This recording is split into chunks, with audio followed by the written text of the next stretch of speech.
supaya kalian bisa mendapatkan sertifikat. Oke, sertifikat ini bermanfaat nih tentunya ya buat kalian nanti ya. Tugasnya apa sih hari ini? Tugasnya hari ini kalian nanti sama seperti kemarin juga. Jadi kalian share nih di sini kalian nanti belajar apa sih? Kalian bisa screenshot materinya di momen manapun ya. Boleh banget kalian screenshot dan dipasang nih di story kalian di sosial media kalian di Instagram. Tentu juga jangan lupa nih di tag ya SGB_VA dan Tanya Gromenko. Dan juga ada tugas nanti. Jadi ada tes singkat aja, gampang kok ini nanti tesnya kalian bisa kerjakan dengan mudah. Tapi nanti aku akan bagikan ya link untuk tesnya setelah sesi dengan Kak Fani, oke? Dan targetnya nih skor yang harus kalian capai untuk bisa mendapatkan sertifikat ini adalah 70 ya, minimum 70 supaya kalian bisa mendapatkan sertifikatnya. Due date-nya, batas waktunya untuk kalian bisa mengumpulkan tugas ini adalah di 16 April atau besok lusa. Dan tenang aja masih sampai malam. Jadi 16 April hampir menuju ke 17 April ya. Jadi masih panjang waktunya. Kalian masih punya banyak waktu untuk bisa submit tugasnya. Oke, teman-teman, untuk lanjut lagi, mungkin yang kemarin sudah hadir, pasti sudah tahu ada sesi ini. Yang hari ini baru hadir, kita ulang ya. Jadi yang sudah hadir kemarin jangan bosan ya teman-teman, sabar ya. Nanti ada waktunya untuk kita tiba di momennya bersama dengan Kak Fani. Nah, aku mau tanya dulu nih ke teman-teman yang mungkin baru hadir hari ini. Apakah di era sekarang ini satu income cukup nih buat kalian? Coba drop deh di kolom chatnya. Cukup nggak? Cukup nggak sih? Nggak cukup ya? Cukup nggak? Nggak cukup, Kak Abi. Nggak cukup, Kak Sarah. Kak John kurang, Kak. Iya benar. Kurang berapa, Kak? Ya benar banget, setuju ya. Aku juga sama sih. Aku juga ngerasa satu income tuh nggak cukup. Meskipun kita bahkan udah sampai ini ya, udah sampai join ke ikutan lemburan gitu ya, ambil lembur, ambil extra time, tapi ternyata masih aja nggak cukup ya, sama sih. Oke, aku pengen tahu juga sih dari kalian, di sini kalian kenapa sih kok ingin kerja remote? Wow, ada yang ingin cari cuan tambahan, ada yang ingin bebas atur waktunya, ada yang ingin, wah ini ingin switch karir ya berarti ya, kabur dari 9 to 5. Padahal jadi remote worker itu juga 9 to 5 loh, bisa aja loh kalau kalian punya klien yang full time ya, hire kalian. Tapi bedanya kerjanya bisa dari mana aja ya, nggak harus dari kantor. Wah, paling banyak yang cari cuan ya, setuju sih. Pasti kita butuh ya extra income, butuh extra cuan, sama gitu. Aku juga sama butuh. Sebenarnya apapun alasan kalian, ya kita semua itu layak lah ya mendapatkan income yang lebih, mendapatkan kebebasan yang lebih, mendapatkan waktu yang lebih. Tentu kita semua layak. Ya, maka itu kita bisa nih mencoba menjadi seorang virtual assistant. Karena menjadi virtual assistant itu salah satu hal yang bisa kita lakukan yang realistis ya teman-teman sebenarnya. Nah, di sini supaya menyamakan persepsi juga gitu, siapa sih virtual assistant ini, apa yang dilakukan? Nah, aku akan jelasin singkat aja. Virtual assistant itu seorang profesional, teman-teman, yang mengerjakan apa? Mengerjakan jasa sebetulnya. Kalian bisa jual jasa berupa admin mungkin, atau di teknisnya, di teknik, di IT, atau bahkan di creative support seperti sosial media contohnya. Kalian bisa tuh bantu klien-klien seperti itu. Dan untuk siapa gitu, yang kalian bantu ini siapa sih gitu, apakah harus satu perusahaan gitu? Ya bisa jadi kalian membantu satu perusahaan atau corporate, tapi bisa jadi juga nih kalian membantu entrepreneur atau business owner ya yang baru mulai startup, atau bahkan nih sesama VA itu bisa juga jadi kliennya kalian. Oke? Kebayang ya, udah mulai kebayang ya? Nah, seperti apa sih rinciannya kalau misalnya kita ambilnya admin? Admin tuh kan luas ya, gitu. Banyak tuh admin. Admin kalian bisa nih kayak di data entry, di bookkeeping, di social media maintenance ya juga bisa kalian jadi admin di situ, admin sosial media.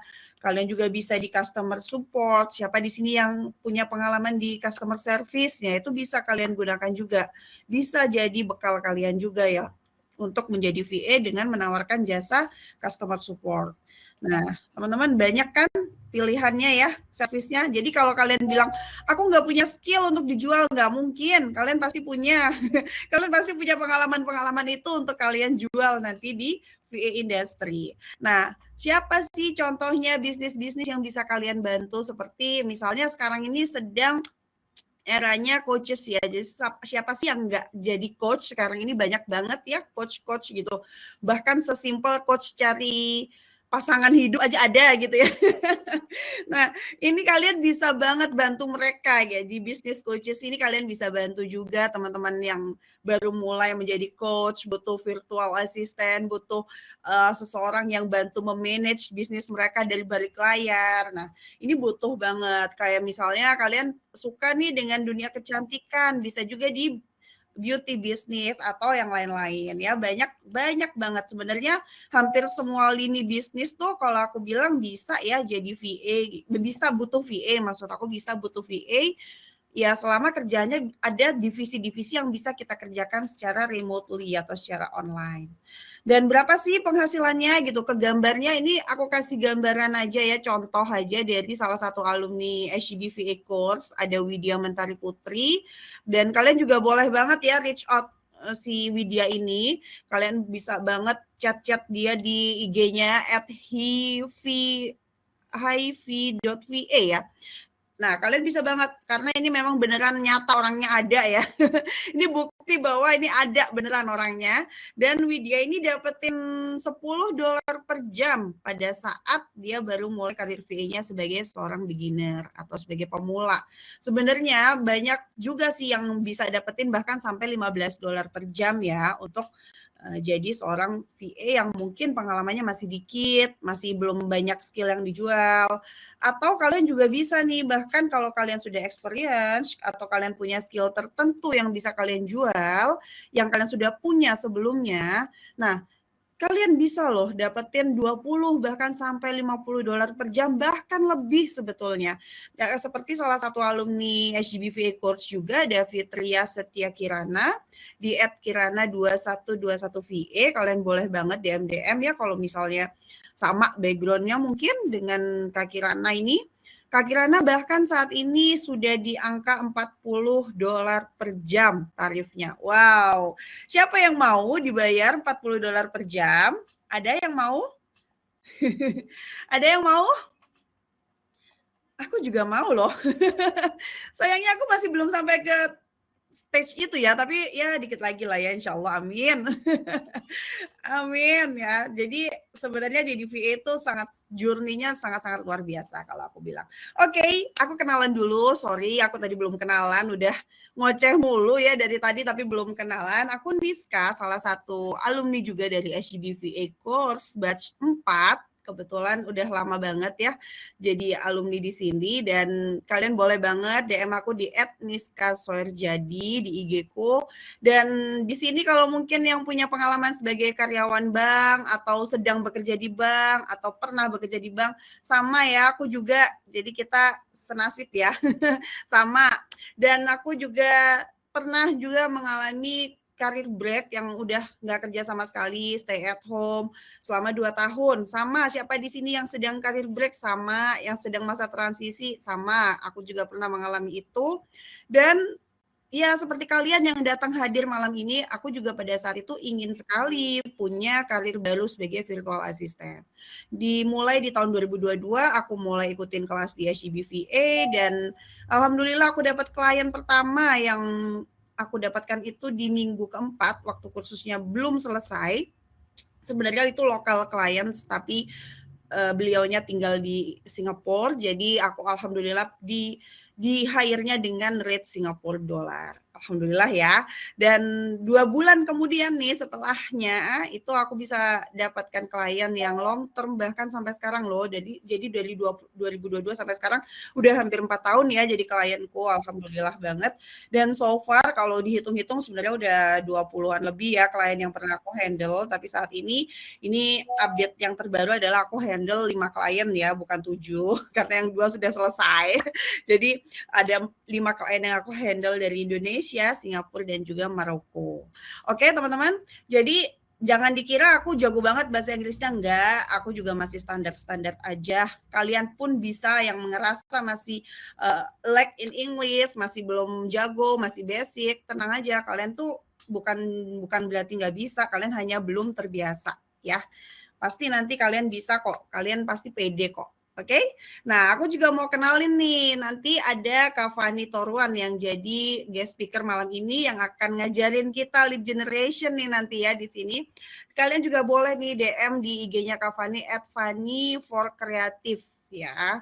Nah, Kak Fani ini juga sama ya, alumni dari SGBVA course dan punya background-nya di political science ya. Jadi Kak Fani juga punya pengalaman di sales. Wah, berarti sebelum mengambil lead generation, berarti Kak Fani juga udah punya pengalaman nih ya di sales. Ini sama nih, kalau kalian sama seperti Kak Fani, kalian bisa juga nanti jual lead generation. Dan tentunya Kak Fani juga seorang ibu. Nah, di sini siapa nih yang ibu rumah tangga? Sama ya, aku, Kak Fani, dan mungkin ibu-ibu lainnya di sini, kita bisa loh jadi VA ya. Nah, Kak Fani memilih karir virtual asistennya dan mencoba untuk mendapatkan fleksibilitasnya, mendapatkan kesempatan untuk kerja remote, hingga akhirnya wow, dapatkan klien pertama dari vacancy group yang disediakan oleh SGBVA Course. Nanti aku akan kasih tahu kalian, SGBVA itu sediakan vacancy group loh buat kalian, dan itu lifetime access ya. Dan bahkan sampai sekarang ini, Kak Fani, wow, ini sudah pernah membantu 42 international clients. Ya, specialize-nya di lead generation. Wah, nanti kita tanya ya, ini seru banget nih kayaknya kapan ini ya. Pasti banyak banget pengalamannya. Oke, sebelum kita lanjut, kita rekap-rekap dulu aja ya. Rekap singkat aja. Kemarin itu kalian ngapain sih? Mungkin kalau yang semalam nggak datang, yang kemarin nggak datang, ini aku bantu rekap aja, sedikit simpel-simpel. Kemarin itu sebenarnya teman-teman di sini pada belajar dengan Tania langsung ya, Tania Gromenko, untuk menata mindset sih sebenarnya ya, lebih ke mindset kalian, yang kalian rasakan dengan yang sebenarnya sedang terjadi saat ini. Nah, kalian itu ngerasa, oke, aku tertinggal nih kayaknya ya. Padahal sebenarnya kalian tuh nggak tertinggal, teman-teman. Padahal kalian tuh sedang learning skills baru ya, kalian sedang improve diri kalian. Justru kalau kalian ngerasa benar-benar tertinggal ketika kalian itu stop belajar, kalian nggak mau nih denger info apapun, kalian nggak mau belajar apapun, nah itu kalian benar-benar tertinggal. Tapi kalau kalian udah belajar ini itu, tapi masih stuck lah, kalian ngerasa kayak stuck ya, itu sebenarnya bukan stuck sih, kalian tuh hanya sedang berproses ya. Jadi nikmati prosesnya. Dan tentunya mindset yang harus kalian ubah ya, kemarin yang Tania sudah jelaskan juga di sini, bukan gimana sih caranya dapetin duit gitu ya, tapi gimana caranya kalian itu bisa bantu. Jadi kalau kalian itu ingin mendapatkan apa yang kalian mau, kalian juga harus mau nih membantu orang lain untuk mendapatkan apa yang mereka mau. Itu the law of attraction ya, pasti akan ini ya, gitu ya, bener ya, akan kembali ya ke kita ya. Istilahnya gitu nggak sih teman-teman? Akan kembali apa yang kita tanam, apa yang kita tabur, itu yang akan kita tuai kan ya. Jadi kalau misalnya kita mau bantu banyak orang, tentu nanti kemudahan-kemudahan juga akan kembali ke kalian. Jadi bisnis itu bukan tentang berapa sih duitnya gitu untuk hire kamu, bukan. Tapi gimana sih kamu itu bisa menyelesaikan masalah yang klien punya. Kalian bisa bantu mereka untuk grow their business ya tentunya.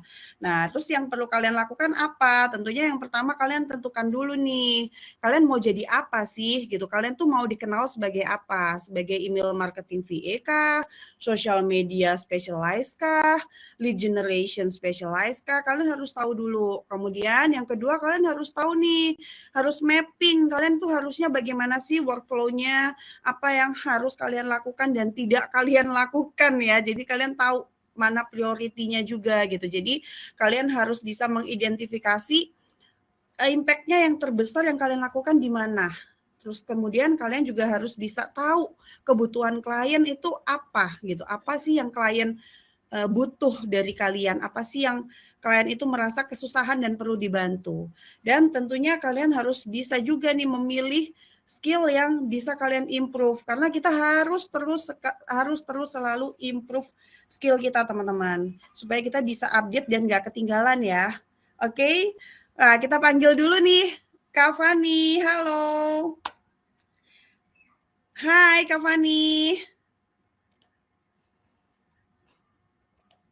Masih di mute Kak. Halo? Ya, Udah kedengeran? ya. Oke. Aman, aman, aman. Ayo kita sapa dulu dong Kak Faninya teman-teman di kolom chat. Hai Kak Fani gitu dong. Masih masih pada diem?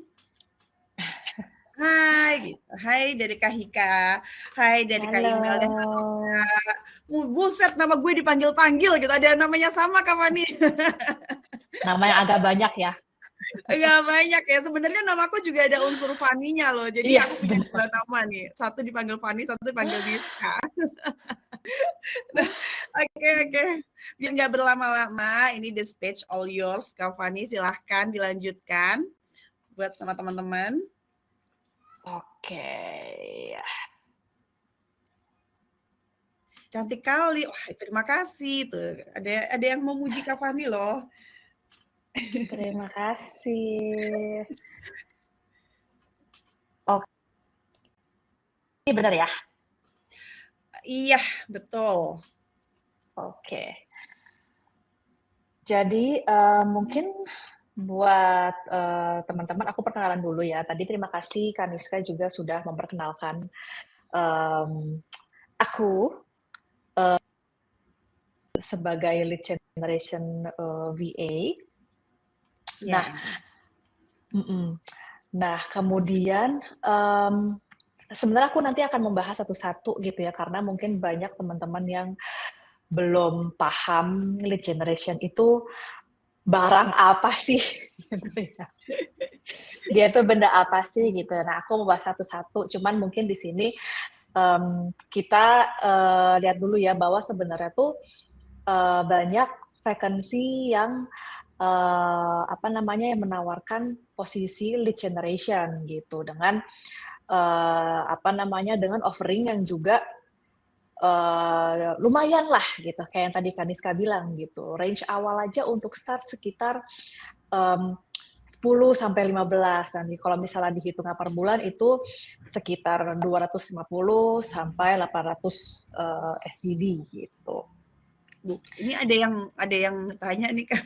Artinya memimpin generasi bukan Kak? Bukan ya? Nah, inilah jawabannya. Nah, inilah ya. Oke, jadi kita bedah dulu kata per katanya ya. Lead generation itu kan um, asal katanya dari kata leads dan generation. Nah, leads itu apa sih gitu? Jadi mungkin kita memposisikan diri dulu sebagai klien yang kalau misalnya di dunia bisnis yang konvensional gitu ya, dunia bisnis yang konvensional, anggaplah kita adalah klien toko perhiasan jewelry shop toko Niska misalnya gitu. Oke. Toko Niska ini adanya di dalam sebuah mall. Nah, leads itu apa sih? Nah, leads itu adalah orang-orang yang datang lewat ke depan tokonya, ke depan toko Niska, lihat-lihat, ya rasa-rasanya tertarik, terus leads ini masuk ke dalam, terus nanya-nanya sama yang punya toko gitu ya, sama kliennya atau sama Kaniskanya, terus nanya-nanya, oh ini perhiasannya jual apa aja?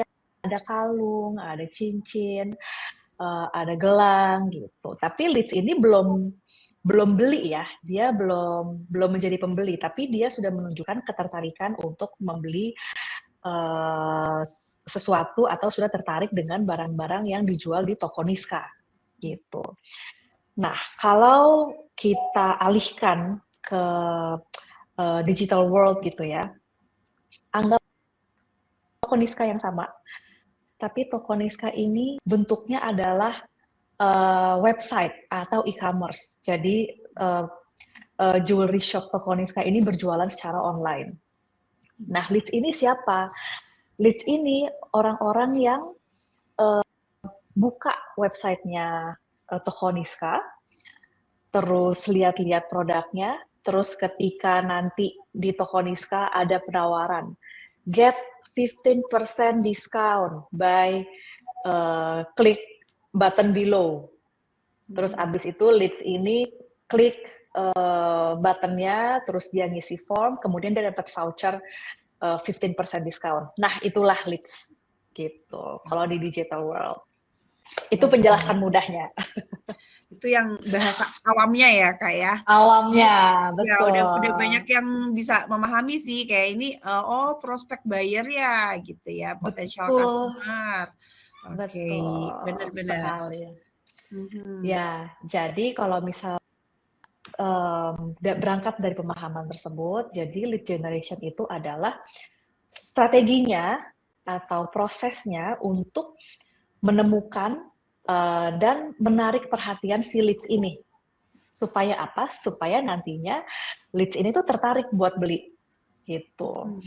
Nah, kalau kita menggunakan analogi yang sama gitu ya, toko Niska yang offline yang ada di dalam mall, bentuk lead generation-nya itu bisa seperti misalnya si owner-nya yaitu Kaniskanya itu sendiri misalnya punya SPG untuk ditaruh di depan toko gitu untuk menawarkan ke pembeli silakan Kak masuk Kak gitu. Atau bisa juga Kaniskanya sebagai owner itu pasang banner di depan tokonya kayak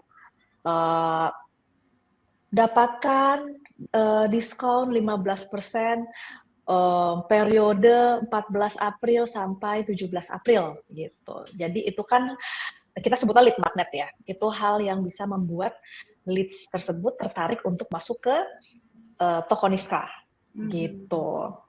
Sama analoginya dengan versi digital world-nya, lead generation-nya itu adalah bagaimana caranya supaya leads tersebut tuh aware dan tertarik sama toko Niska sehingga akhirnya membeli. Caranya seperti apa? Caranya bisa dengan kita sebutnya adalah outbound atau kayak memperkenalkan diri secara langsung gitu ya ke calon customer-nya bahwa kita dari toko Niska atau dengan cara yang tadi kayak misalnya kita taruh banner get 15% discount by clicking bla bla bla bla. Itu namanya inbound strategy. Nah, itulah namanya proses lead generation.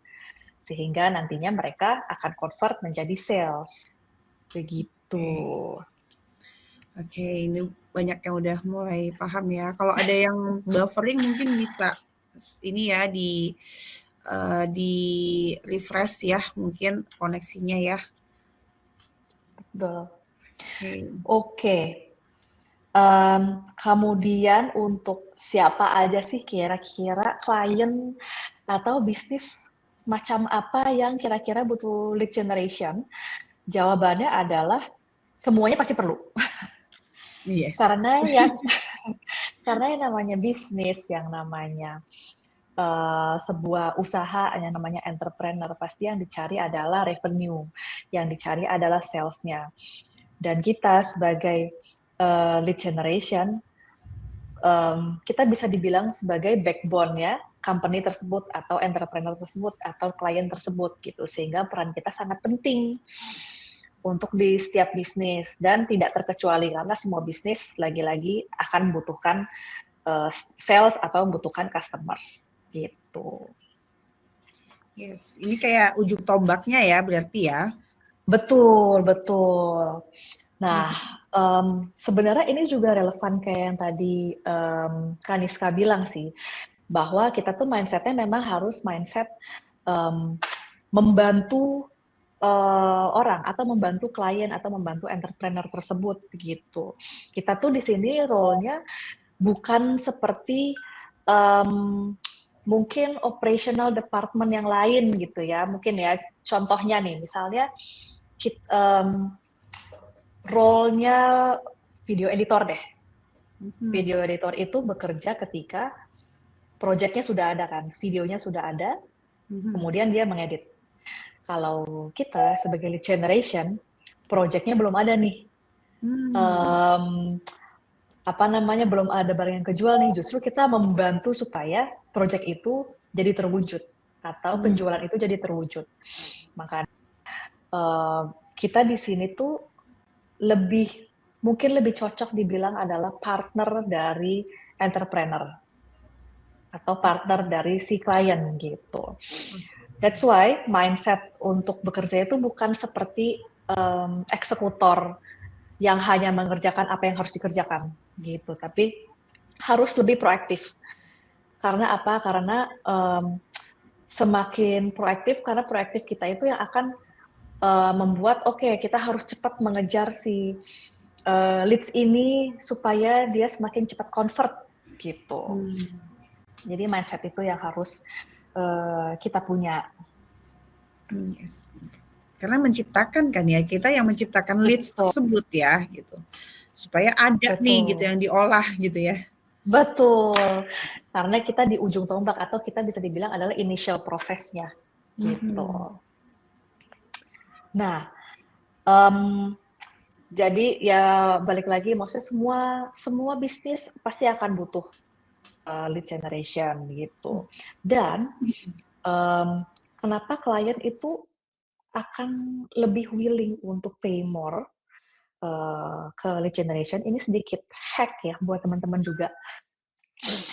Karena pekerjaan yang kita kerjakan itu kan sebenarnya mendatangkan customer sama dengan mendatangkan uang buat klien kita, gitu. That's why banyak juga dari klien gitu ya yang menawarkan pasti skemanya untuk sharing komisi juga kalau misalnya nanti sampai ada